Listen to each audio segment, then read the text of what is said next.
Do Pai, do Filho e do Espírito Santo. Amém. Então, senhoras e senhores, sejam bem-vindos. Essa galera que está vendo pela internet também, valeu. Essa vai ser uma aula sobre Deus Criador. A gente viu nas aulas anteriores, que podem ser vistas pela internet, tanto no gloria.tv quanto www.hsjonline.com. Nós vimos, creio em Deus, Deus Pai, Deus Todo-Poderoso, continuando o credo, né? Criador do céu e da terra. Agora a gente vai falar de Deus como Criador. O que quer dizer que Deus é Criador? A resposta mais evidente é que Deus criou. Mas o que quer dizer criar? A gente chama criança que foi mal educada de mal criada. A gente diz que fulano tem uma criação de galinha, tem uma criação de gado, mas eles não estão criando. O sentido do termo criar é outro, completamente diferente, que não se adequa a praticamente nada do que a gente faz. Talvez alguém aqui já tenha cometido uma poesia, né? Às vezes a gente tem aquela coisa, tem que escrever, tem que botar aquilo para fora, tem que produzir aquilo do nada. É quase um ato de criação, como a criação divina.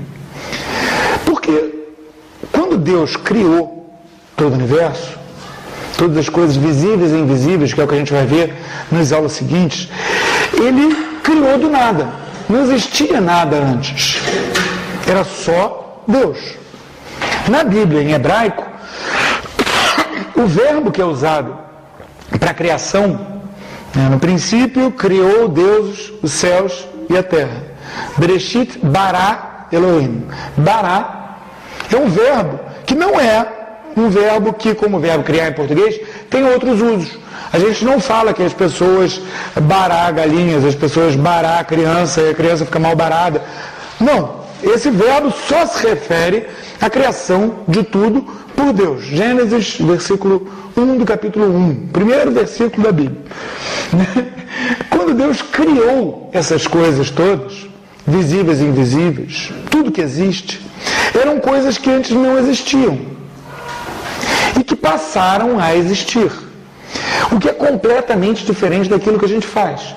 Porque se a gente pega um artista mesmo, um poeta, que vai criar um poema, mesmo esse poema que ele vai criar, ele vai fazê-lo a partir de coisas que já existem. Palavras que já existem. Mesmo que ele invente uma palavra, ele vai inventar essa palavra com sons que já existem. Ele vai falar do bloblófio. O bloblófio é com B, com L, com O, com F. Ele vai estar juntando coisas que já existem. Do mesmo modo, uma criança que a gente vai criar, o que a gente está fazendo? A gente está pegando algo que já existe, que é o nenenzinho, e vai estar procurando ordenar a vida dela, fazer com que ela não crie maus hábitos, fazer com que ela crie bons hábitos, fazer com que ela aprenda as coisas, respeite as pessoas, tenha interesse naquilo que deve ter interesse, não tenha interesse em besteira. Isso tudo é o que faz com que a criança não seja mal criada. Mas em nada disso a gente está fazendo surgir uma coisa que não existia antes. Quando a gente pega, vai construir um móvel, construir uma casa, a gente está juntando tijolo, cimento, coisas que já existiam antes. Uma fábrica de automóveis está pegando ferro que já existia antes, plástico que já existia antes. Em suma, tudo que a gente faz, na verdade, não é um ato de criação, como o ato de criação que Deus faz. Mesmo quando a gente escreve um texto, mesmo quando a gente escreve uma poesia, o que a gente está fazendo, na verdade, é organizar as coisas de outra maneira. A gente está transformando uma matéria que já existia. Se eu pego um porco vivo, uma cenoura plantada, um monte de barro, faço uma panela de barro, mato o porco, faço um porco com cenoura. Eu estou transformando todos aqueles elementos num prato de comida. Mas a matéria já existia. Então havia gente que dizia, de vez em quando ainda aparece um doido desse, que dizia que Deus pegou uma matéria que já existia e modelou. É o caso do filósofo grego Platão. Ele dizia que o demiurgo, que seria o deus lá dele, pegou essa matéria que já existia e modelou. O que é isso? Isso é negar que Deus criou. Porque ele realmente criou do nada. Antes era só ele. Ele não estava, não era ele, assim, eu estou aqui, num ambiente iluminado. Então, mesmo que não houvesse cadeiras, não houvesse mesa, não houvesse quadro negro, não houvesse parede, haveria a luz, haveria um chão. Quando a gente pensa em Deus antes da criação, tem até a piada, né? A historinha apócrifa.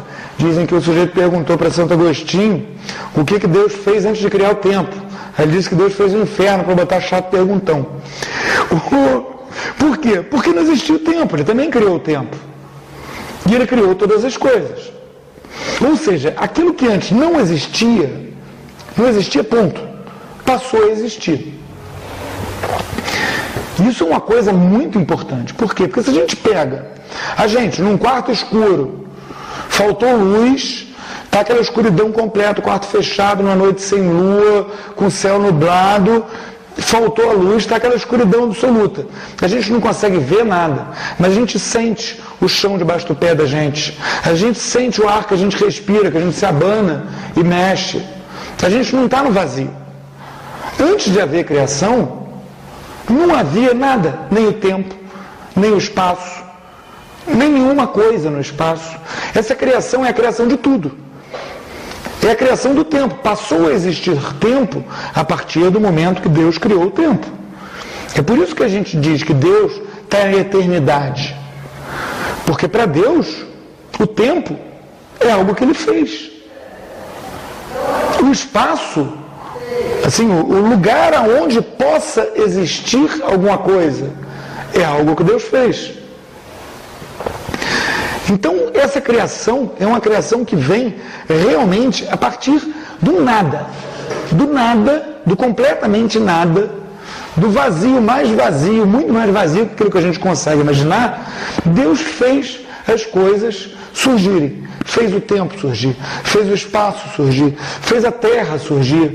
Isso até é uma coisa que tem muita gente que tem problema em entender, né? Se a gente pega no livro do Gênesis, está o nosso amigo ali com a Bíblia aberta na frente, a gente vê aquela narrativa da criação no livro do Gênesis, que Deus criou isso no primeiro dia, aquilo no segundo dia, aquilo no terceiro dia, aquilo no quarto dia, o quinto dia, sexto dia Deus criou o homem.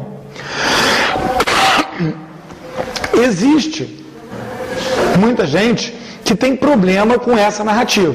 Por quê? Porque eles dizem, mas espera aí, ciência moderna, física moderna, prova que tem pedras que estão aí, sei lá quantos milhões de anos, que tinha um bicho que viveu, sei lá quantos milhões de anos. Como é que vai ter só, sei lá, 6.000 anos até o surgimento do homem, antes de 6 dias? Por quê? Porque Deus criou o tempo. Quando Ele criou o tempo, Ele não criou o tempo igual em todo lugar. Isso até a física moderna já descobriu. Um sujeito que entra numa nave espacial e vai em velocidade altíssima para uma estrela lá longe, vai e volta. Para o sujeito, naquela velocidade, quase a velocidade da luz, vai passar 4, 5 anos. Quando ele chegar na Terra, vai estar passando séculos. E esse tempo do Gênesis, uma maneira que não é necessariamente a certa, isso não é uma coisa que seja um dogma de fé que a gente tenha que acreditar, mas faz sentido. É uma maneira da gente conseguir entender a ciência, como é que ela junta com a escritura nisso. Se a gente pega, Deus criou o espaço, criou o universo. E o universo foi se expandindo, está expandindo até hoje, porque Deus criou ele assim. Se a gente pega, do momento que Deus fez aquela primeira fraçãozinha de matéria, super compacta, começa a ir se expandindo, segundo a narrativa do Gênesis, e segundo a narrativa da ciência moderna, da física moderna, com o Big Bang. Se a gente fosse medir o tempo a partir de um ponto que esteja do lado de fora dessa expansão do tempo e do espaço, quanto tempo vai se passar desde esse princípio até a hora que surge o homem? 6 dias, que é o que diz na narrativa do Gênesis.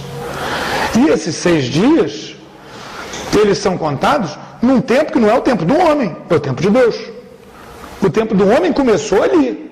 Então depois que já tinha homem, que Deus disse, né, botarei o sol, a lua, as estrelas no céu para poderem contar o tempo, os calendários da gente são feitos em função do sol, o dia, da lua, a semana, das estrelas, os anos. Então, a partir do momento que houve o homem para contar o tempo bíblico é o tempo do homem. Então, essa criação, a partir do nada, passaram a surgir todas as coisas. Mas não é uma criação como se Deus tivesse simplesmente feito as coisas aparecer e depois largado elas de lado. Que é outro erro. É outra coisa que tem gente que pensa que Deus teria largado tudo de lado. Ele criou as leis da física, então as coisas se viram. É que nem um mecanismo de relojoeiro. Uma coisa vai lá, funciona, liga a outra, fica, a lei da gravidade mantém os astros todos rodando e pronto. Mas o que a igreja nos ensina é que Deus também mantém as coisas em existência. Esse ato de criação é um ato de fazer a coisa surgir. E é um ato, inclusive, de que a gente, numa certa medida, colabora. Por quê? Porque, por exemplo, nós que somos casados, quando a gente tem um filho, quando a gente gera um filho, a gente está colaborando nesse ato de criação. Quer dizer, a gente fornece a matéria do homem e a matéria da mulher se juntam e Deus cria. Ele cria, a gente não tem capacidade de criar. Deus cria uma alma que vai informar aquela matéria e aquela pessoinha vai crescer até virar um adolescente que dá trabalho e depois um adulto que dá mais trabalho ainda. E as gerações vão se sucedendo. É uma participação que a gente tem nessa criação. E é por isso que a gente tem essa expressão, né, do filho mal criado. É uma confusão mental que se faz, né, da criação do filho com essa participação no ato da criação. Mas a própria existência das coisas, essa cadeira em que eu estou sentado, essa parede, tudo isso não só foi criado por Deus, mas é mantido em existência por Deus. Tem gente que diz, um pouco de brincadeira, mas expressando uma coisa que tem um fundo de verdade, que se Deus se piscasse o olho, o universo deixaria de existir. Tem um ponto de verdade nisso. E um grande ponto de mentira. O ponto de mentira é que Deus não pisca o olho. Não é uma coisa para a qual Deus precisa fazer um esforço, como no mito grego, né, de Atlas segurando o mundo nas costas. Deus não precisa fazer um esforço. Ele não está fazendo força. Porque basta ele pensar aquilo, basta ele querer aquilo, que aquilo é. Aquilo existe. E a gente, e a parede, e o cachorro, e o céu e tudo mais, existe porque Deus criou e porque Deus mantém a gente em existência. Só que no caso do homem, tem uma diferença crucial, uma diferença muito interessante. Qual é? A gente escolhe. A gente pode escolher.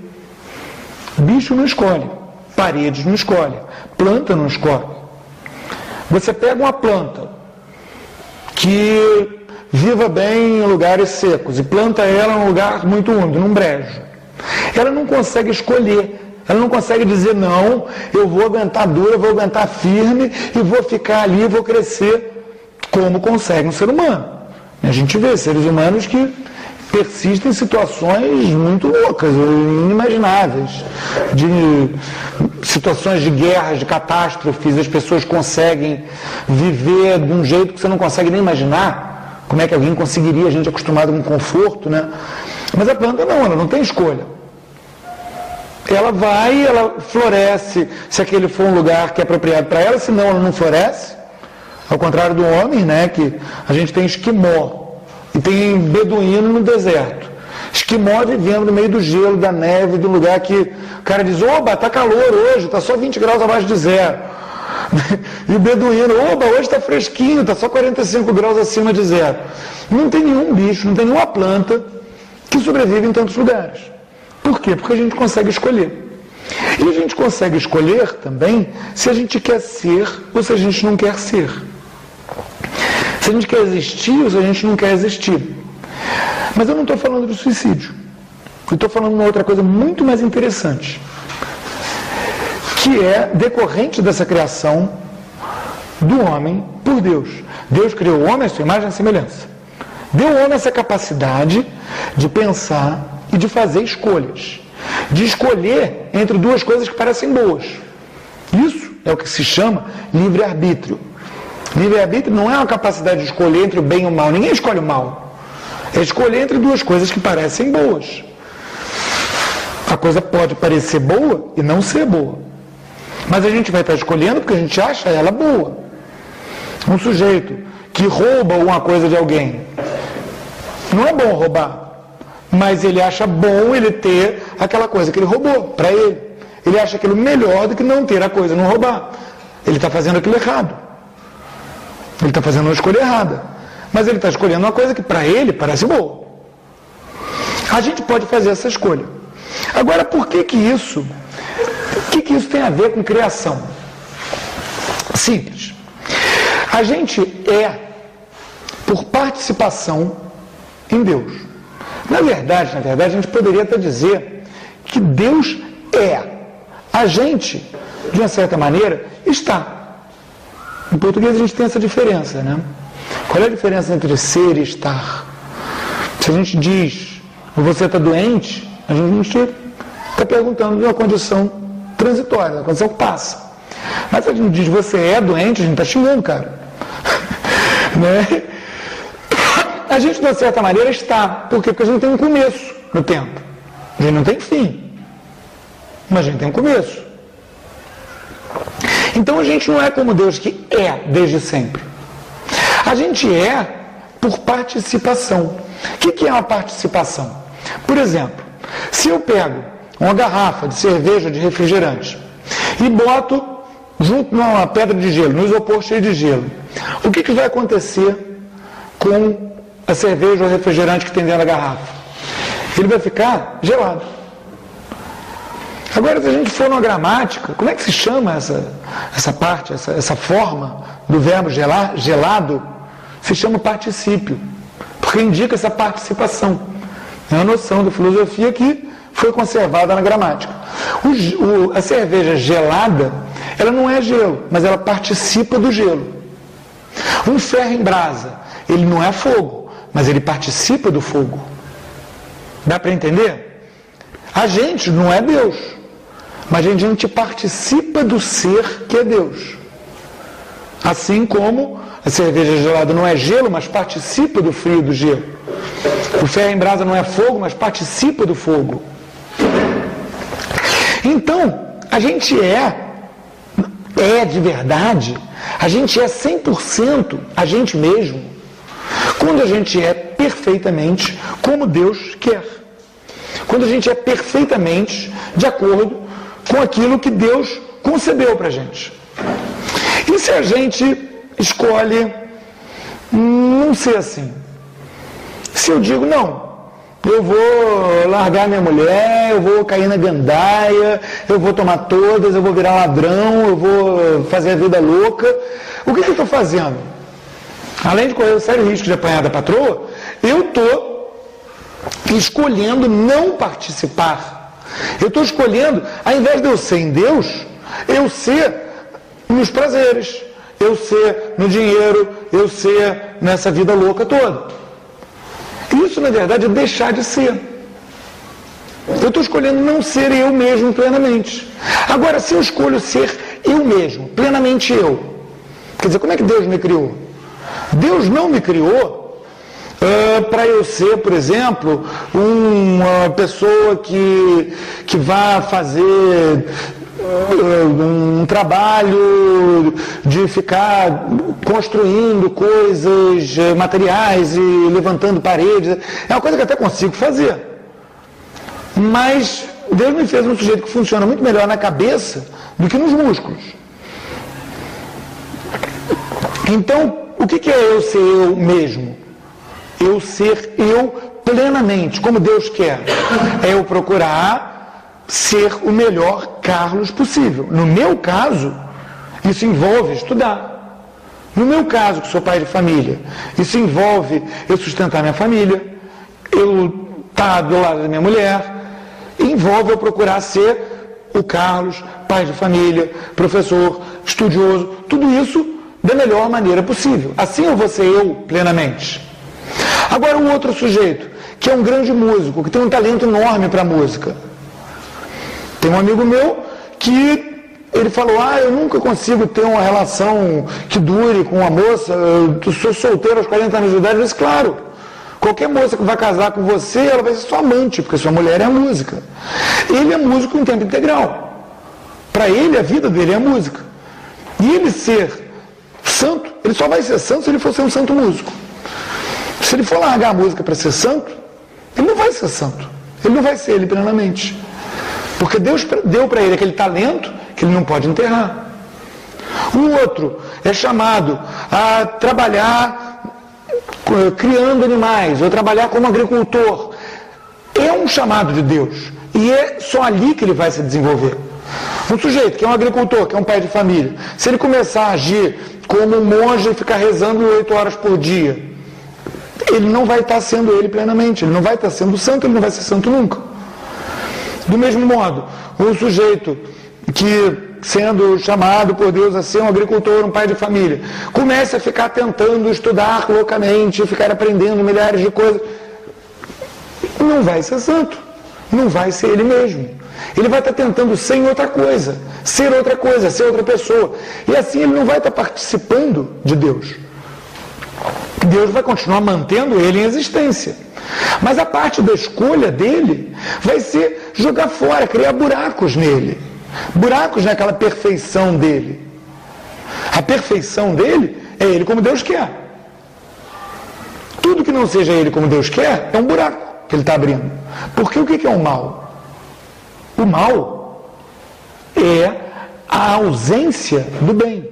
Assim como o escuro é a ausência de luz. O frio é a ausência de calor.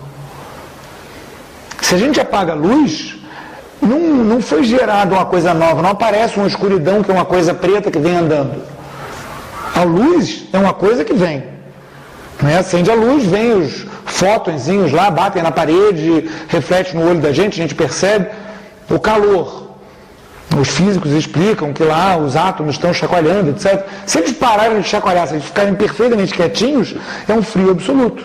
Se não tiver nenhum desses fótons, é um escuro absoluto.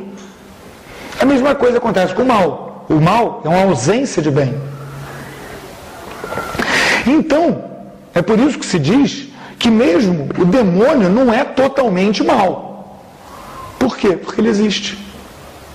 Se ele existe, ele não é todo uma ausência, ele não é um buraco negro, ele não é um antideus, ele é simplesmente como alguém que está no escuro, é no escuro, gosta do escuro, quer apagar a luz. E na gente, é isso que significa a gente não ter essa graça de Deus, a gente não procurar se tornar uma pessoa melhor, porque o que é o santo, senão alguém que é plenamente são, plenamente saudável, plenamente ele mesmo como ele deveria ser. Se eu pego um órgão de uma outra pessoa, faço um transplante, pego o rim de alguém e boto em mim, eu vou ter que ficar tomando remédios para rejeição a vida inteira, porque aquele rim não sou eu. Não é verdade? É um pouco isso que a gente faz, a gente tenta ser outra pessoa. Eu acho lindo o trabalho da madre aqui no educandário, então eu vou botar um véu na cabeça e eu vou dizer que eu sou uma freira. Não funciona. Isso é um troço tão absurdo quanto seria eu tentar pegar e botar as tripas de outra pessoa dentro de mim. Eu ia morrer, porque isso não sou eu. E eu iria morrer espiritualmente tentando ser outra pessoa. Eu tenho que tentar ser eu, o melhor eu possível. Isso vai ser eu ser plenamente. Isso vai ser eu corresponder plenamente a essa criação de Deus. Porque Deus vai me continuar mantendo em existência. Se eu morro, eu vou para o céu, eu vou para o inferno, eu vou para o purgatório, o caminho do céu, minha esperança, minha escolha no caso é ir para o inferno ou ir para o purgatório, o caminho do céu. O que vai ser? O que é o purgatório? Purgatório é onde a gente vai encher esses buracos de falta da gente, para a gente estar inteiro, chegar no céu inteiro. Porque nada impuro entrar lá na Jerusalém Celeste, está na Sagrada Escritura. Então o purgatório é o lugar que a gente vai encher esses buracos.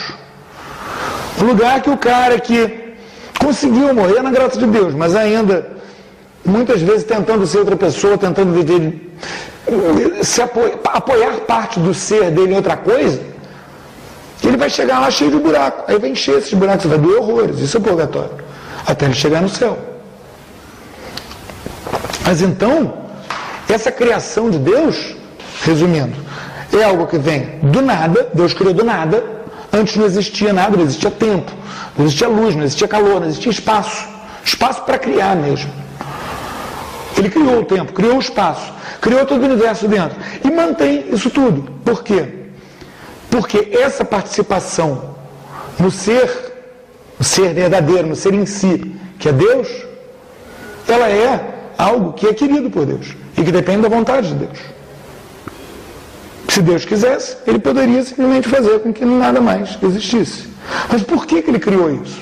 Por amor. Por amor. Porque Deus ama. E aí ele cria quem ele ame e quem o ame. É por isso que o primeiro mandamento é amar a Deus sobre todas as coisas. Porque para a gente ser a gente plenamente, a gente foi criado para amar a Deus. Então, se a gente não ama a Deus sobre todas as coisas, se a gente ama o dinheiro, se a gente ama a mulherada, se a gente ama o sucesso, se a gente ama qualquer besteira, no lugar de Deus, qualquer besteira, a gente ama aquilo mais do que Deus, qualquer coisa criada, a gente não está sendo aquilo plenamente, não está escolhendo ser plenamente aquilo que Deus criou. Ou seja, eu não vou ser o Carlos perfeito. O fulano não vai ser o fulano perfeito. Que é o São Fulano, que é o fulano santo, que é o fulano que pode um dia estar no céu. Resultado, quando a gente fala de Deus Criador, a gente está falando de algo muito maior do que essa noção que muita gente tem, né? Que Deus chegou e criou as coisas, largou e foi embora. Isso é uma coisa que tem reflexo em como a gente se aperfeiçoa, como a gente se transforma, se melhora, se leva a aprimorar, a procurar ser uma pessoa melhor, como a gente vive isso tudo. Na própria questão do mal, Deus não criou o mal. O mal é o quê? O mal é um lugar que o ser inteligente escolhe não deixar Deus entrar ali. É um buraco. É um buraco na gente. É um buraco na sociedade criado pela gente. Isso é o mal. É uma ausência de Deus. Porque a gente pode escolher. Então a gente pode escolher dizer para Deus não. E Deus nos ama tanto que Ele permite que a gente escolha. Ele não vem que nem um sujeito com fantoche e impede a gente, leva a gente, como se a gente fosse um bonequinho para algum lugar. Como dizem, né? Tem maluco por aí que diz que tem gente que é teleguiado de Deus, tem gente que é teleguiado do capeta. Não. A gente escolhe. E a gente pode escolher a cada momento o que a gente vai fazer. A cada momento eu escolho. Eu escolho se eu vou falar uma mentira horrorosa aqui, se eu vou continuar dando essa aula. Se eu vou sair batendo em todo mundo, se eu vou continuar dando essa aula. São escolhas que a gente pode fazer o tempo todo. E aí eu pergunto, vocês têm perguntas? Não? E a pessoa que resolve ser ateu?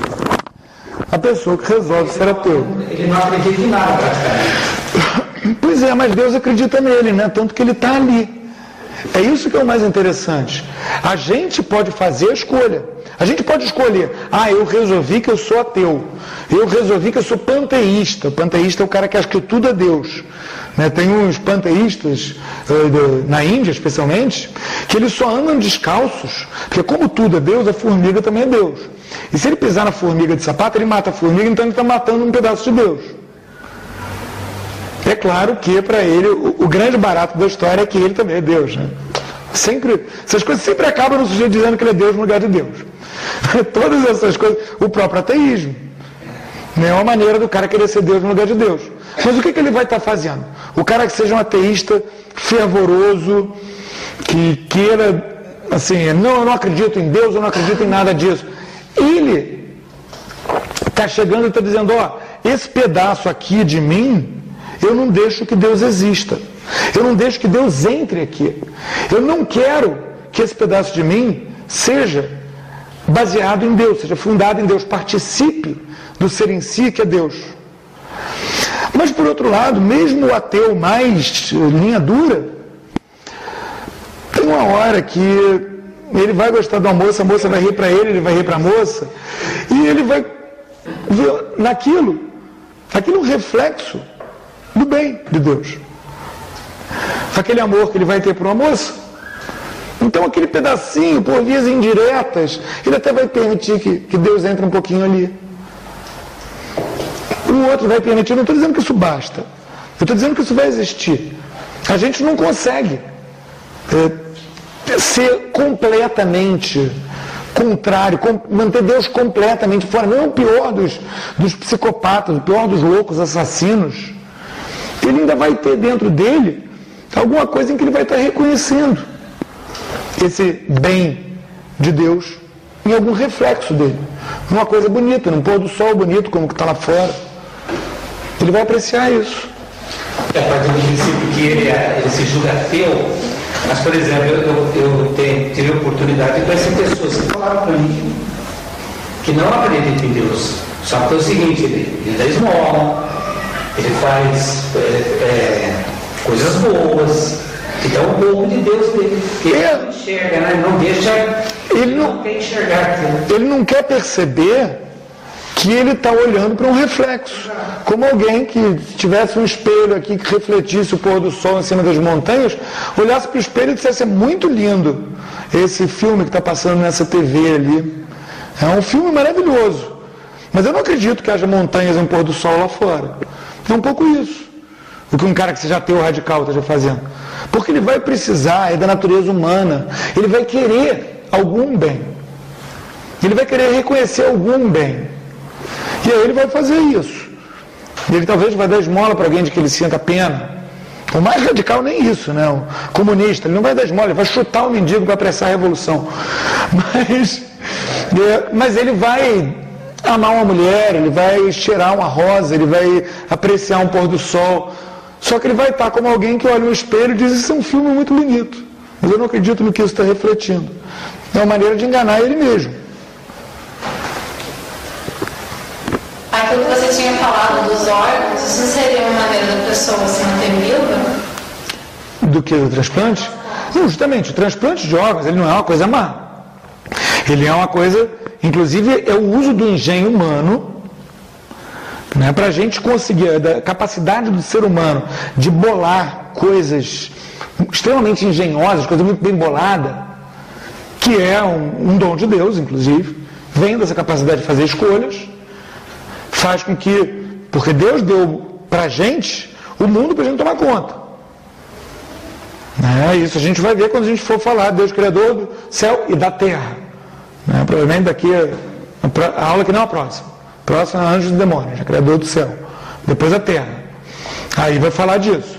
Mas Deus deu o mundo para a gente tomar conta.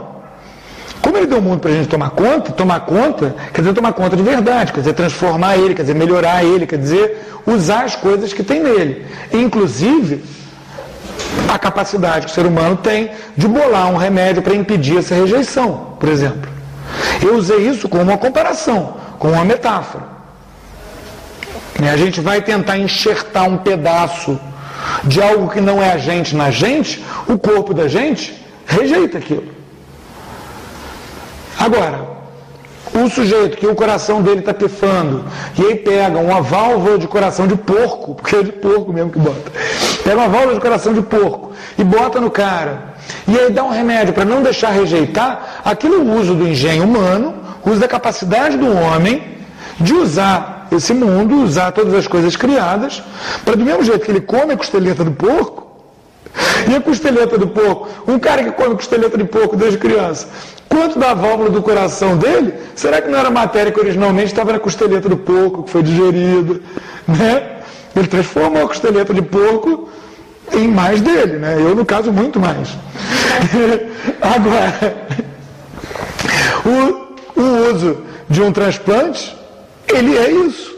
Ele é uma maneira da gente fazer de uma maneira mais engenhosa, não é mal. O mal é se for matar o cara para transplantar. Né? Tipo, precisa de um coração. Aí tá lá o cara que tá na cama do hospital e mata o cara para tirar o coração dele e botar o coração em outro. E não pode, evidentemente. Mas se o cara já morreu, pode. E é mais uma coisa dessa do engenho humano que a gente fica até com o cabelo em pé quando a gente para pensar na capacidade que o homem tem de bolar coisas. Verdade. Mais perguntas? Mais coisas interessantes?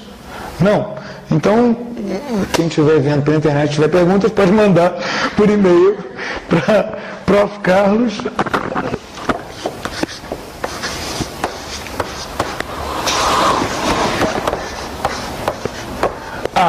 @hsjonline.com.